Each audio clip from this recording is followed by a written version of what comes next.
Amazon have done it again. Now, I'll give it to them. I didn't see this one coming at all, because usually I'd expect to see this sort of thing around Q4 maybe. At a push during a major sales event like Prime Day, they like to throw a spanner in the works in either one of those events. So I really wasn't expecting this now, but here is what's going on. Listings for big brands, so example Lego, are being deactivated, even if you were previously ungated. So if you're not connected to the brand registry, you are going to risk basically losing items that you might have sold just fine for years. If it's any discontinued products, it doesn't matter. If you're not, if you don't have a verified connection, then you won't have a listing. So, wow, didn't see that one coming. I'm very much hoping it plays out like every other time Amazon have done this sort of thing, and they've stopped new listings for certain brands, because we literally had this. Again, using the example of Lego, we literally had this Q4 just gone, and if I'm not mistaken, the Q4 before that as well. As I say, every so often this sort of thing happens, and it's just like, that's nuts. So they've gone ahead and done it again. Now, what exactly can you do about it? The reality is, unfortunately, nothing other than be wary. It's not always going to be possible to know which brands are affected, because if the previous times they've done this are anything to go by, for example, if we take the example of what went on last Q4 with this same sort of thing, some people were still able to list and sell Lego, some people weren't. Some people were still able to list and sell Funko, some people weren't. It just seemed very random, and I didn't understand it then. I don't quite understand it now. But that's what's happening. Now, what can you do? As I say, unfortunately, there's not very much that you can do.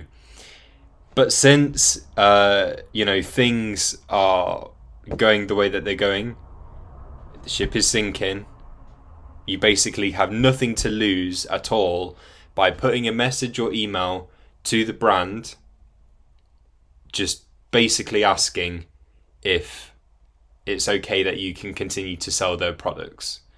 Now, I've put together a bit of a template, and we're going to go through that together now. So here is a message that I put together. It's a template. Feel free to copy this if you like. Feel free to take inspiration from this and make your own. Run it through an AI tool like ChatGPT if you want to maybe tweak it in a certain way. You're not quite sure how to do that. But basically, this is all you need to say. What brands won't want, and to be honest, they'll more than likely ignore the email if you send them a massive load of text. Like, they're not looking for a sob story. They're not looking for any begging. They're not looking for a novel-sized email. They just won't do it. So here is a template that I've come up with. So the subject will be something like brand registry and continued selling partnership. So you want to say hi, brand name, or to whom it may concern, something like that. I hope you're well. I'm reaching out because Amazon has started deactivating listings for major brands, even for sellers who were previously ungated, unless there's a verified connection through brand registry.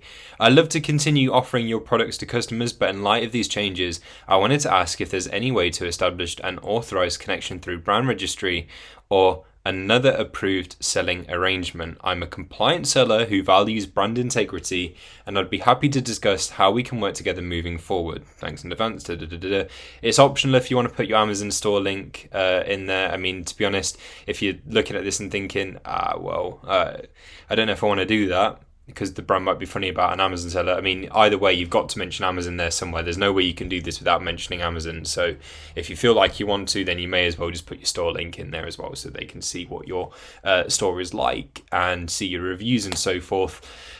You may also want to, I'm not saying you have to, but you may also want to add a little line in there saying that you've attached an example of a product that is sold very well, that is that brand's product, just as proof that you are doing a good job with it. and that may make them, it may sway them.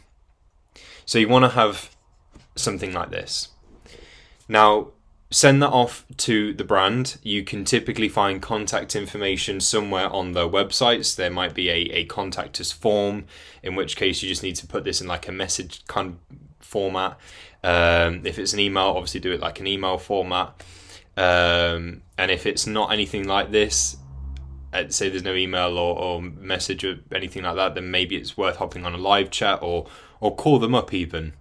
In which case you probably want something like this as a script that you can stick to whilst you are on the phone to them, and maybe something will happen. You know what? For the sake of just a simple message, which you can just ping off to the brand in a few minutes, it's definitely worth it, because with that you've got nothing to lose and plenty to gain. So that is really the best advice I can give to you when this sort of thing occurs. I can only hope that it goes the same way as every other time Amazon have done this sort of thing, where it lasts maybe like a couple of weeks or a couple of months, and then it just sort of reverts and it's like it never happened. That's my only hope for this. But if you ever come across things like this in the future, because I'm sure this isn't going to be the last time, that's the sort of thing you can do. Having an association with the brand will just help keep you safe, so you kind of just don't have to worry about this sort of thing for those particular brands if it was to happen again, say. But yeah, it's definitely worth pinging a message to the brand. Nothing to lose, plenty to gain. Thank you for watching.